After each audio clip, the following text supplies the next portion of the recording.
வணக்கம் நண்பர்களே, உங்கள் வில்லேஜ் ஆர்ட் குக்கிங் சேனல்லேருந்து நான் முருகன் பேசுகிறேன். இன்றைக்கி ஒரு அருமையான ஒரு வீடியோ போட போகிறேன். அது என்ன வீடியோன்ற நான் சொல்லிடுறேன்.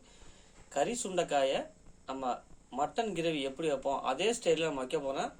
இந்த மாதிரி ரொம்ப பேர் வச்சுருக்க மாட்டாங்க. ஆனால் நம்ம வைக்கிறத பாருங்கள், அது எப்படி இருக்கும்ன்றது உங்களுக்கு நல்லா தெரியும். நல்லா டேஸ்ட்டாகவும் இருக்கும். அது என்னென்ன பொருள் தேவைன்றது நம்ம உங்களை பார்த்து சொல்லிடுறேன். ஒரு 200 கிராம் சின்ன வெங்காயம் கட் பண்ணி வச்சுருக்கேன்.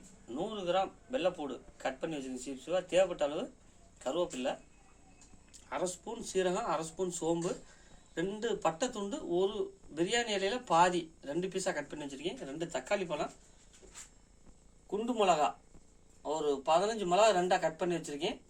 ஏன் குண்டு மிளகா போடுறேன்னா அப்போ தான் அந்த மட்டன் டேஸ்ட்டு அந்த கிரேவி உங்களுக்கு கிடைக்கும். பெருங்காயத்தூள் தேவைப்பட்ட அளவு, வீட்டு மசாலா தூள் தேவைப்பட்ட அளவு, மஞ்சள் தூள், கல் உப்பு. கறி சுண்டைக்காய் இந்த மாதிரி 2 கட் பண்ணி வச்சுக்கணும். 2 கட் பண்ணி எடுக்கக்கூடாது. சென்டரில் கட் பண்ணி அப்படியே விட்டுருணும். எப்படி வச்சுக்கணும் பார்த்தீங்கன்னா, தண்ணியில் கட் பண்ணி போடுங்க. சும்மா வச்சுன்னா கருத்து போகும். வாங்க நீ எப்படி சமைக்கிறத பார்ப்போம். அடுப்பு பற்ற வச்சு சட்டி வச்சாச்சு. நீ சட்டி காஞ்சிச்சு, எண்ணெய் கொடுத்துக்குருவோம். நம்ம ஒரு 100 கிராம் 125 கிராம் அளவுக்கு எண்ணெய் கொடுத்துக்குருவோம். எண்ணெய் காஞ்சிருச்சு, நீ மசாலா சமையல் போட்டுக்குருவோம். அதாவது இந்த கிரேவியை பொறுத்தளவு எண்ணெய் கொஞ்சம் கூட கொடுக்கணும். அப்போ நல்லா டேஸ்ட்டாக இருக்கும். நம்ம கறி சுண்டைக்காய் வைக்கிறோமுங்க, மலை சுண்டைக்காய் கிடையாது. கறி சுண்டைக்காய் நம்ம தோட்டத்தில் விளையிற காய் இது. நல்லா வதங்கிருச்சு. இப்போ பட்டை மிளகா சேர்த்துக்கணும். உங்களுக்கு உரப்பு எவ்வளோ தேவையோ அந்த அளவு சேர்த்துங்க. எனக்கு நான் கொஞ்சம் காரமாக சேர்த்தாட்டே நல்லாயிருக்கும். அதனால் கொஞ்சம் 2 மிளகா மசாலா பொடி கொஞ்சம் கூட சேர்த்துக்குருவேன். நான் சேர்க்குற மாதிரி நீங்கள் சேர்க்க வேணாம். உங்களுக்கு எவ்வளோ பக்குவம் தேவையோ அந்த அளவு சேர்த்துக்கணும். பட்டை மிளகா நல்லா வதங்கிருச்சு. இப்போ வெங்காயம் வேலை பிடிச்சி சேர்த்துக்கணும்.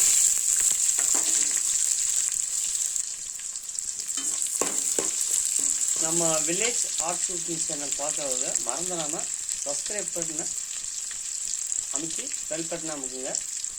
அமைக்கிட்டு கொஞ்சம் நம்ம வீடியோவுக்கு ஆதரவு பண்ணுங்க. இந்த முக்கால் பதத்துக்கு வெங்காயம் வதங்கணும். இப்போ நம்ம தக்காளி பழம் சேர்த்துக்கிறோம். நல்லா வதங்கிடுச்சு. தக்காளி பழம் சேர்த்து நம்ம சுண்டைக்காயே அந்த மாதிரி கட் பண்ணி வச்சுருக்கோம்னா 2 கட் பண்ணி எடுத்துட்டா இந்த விதை உதிர பார்க்கும்.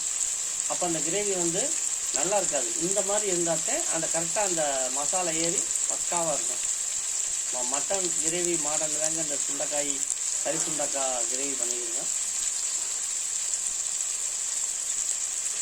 ஒரு அரைப்பதம் வதங்கிடுச்சு. இந்த பக்குவத்தில் நம்ம ஒரு 1/2 ஸ்பூன் அளவுக்கு மஞ்சள் தூள் சேர்த்துக்குவோம்.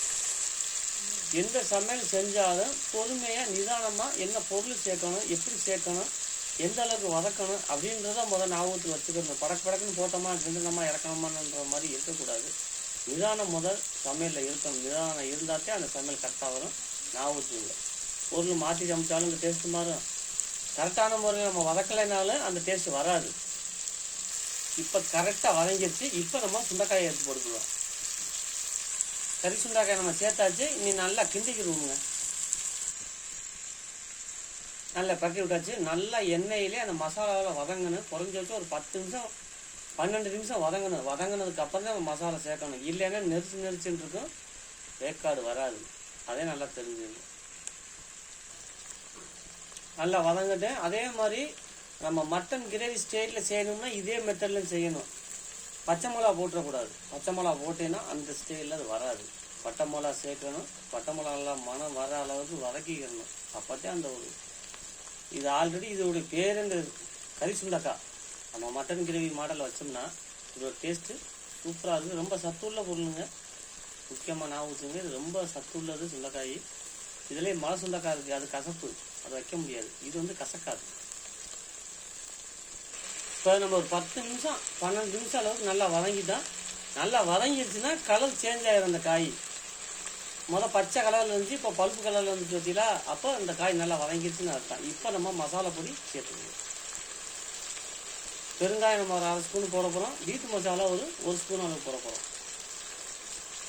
பெருங்காயமும் மசாலா பொடி போட்டாச்சு. நீங்கள் நல்லா பரட்டி விட்டுருவோம். பரட்டி விட்டு கிண்டி நல்லா அந்த மிளகா பொடி வாட போனதுக்கப்புறம் நம்ம தண்ணீர் சேர்த்து கல்லுப்பு சேர்க்க போகிறோம்.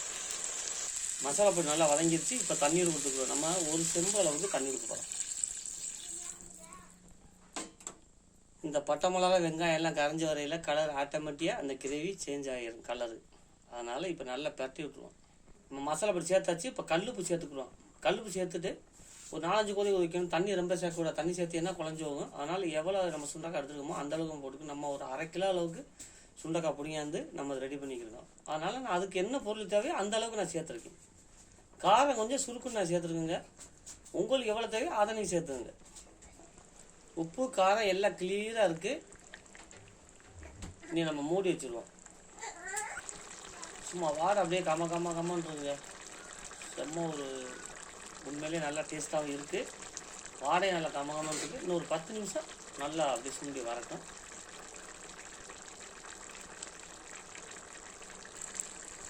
இந்த ஸ்டைலில் வைக்கணும் இந்த கிரேவி.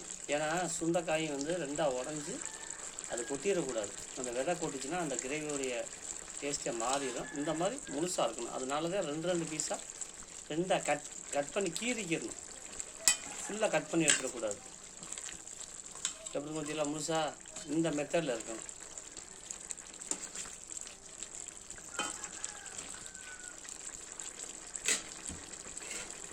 இதே மாதிரி ஒரு மட்டன் ஸ்டைலில் இந்த நம்ம நாட்டு சுண்டக்காய் கறி சுண்டக்காய் கிரேவி வச்சு சாப்பிட்டு நீங்கள் எனக்கு கமெண்டில் சொல்கிறீங்க நல்லா இருக்குன்னு, நல்லா இல்லை அப்படின்னு. எதுவும் சமையலில் மிஸ்டேக் இருந்தாலும் நீங்கள் சொல்லலாம். நம்ம வில்லேஜ் ஆர்ட்ஸ் குக்கிங் சேனலை மறந்துடாமல் சப்ஸ்கிரைப் பண்ணி பெல் பண்ணாமுங்க. கமெண்ட் பண்ணுங்கள். உங்களால் முடிஞ்ச அளவுக்கு ஷேர் பண்ணுங்கள். ரொம்ப நன்றி, வணக்கம். கிரேவி பக்காவாக ரெடி ஆகிடுச்சு. இனி நாங்கள் சாப்பிட ஆரம்பிக்க போகிறோம்.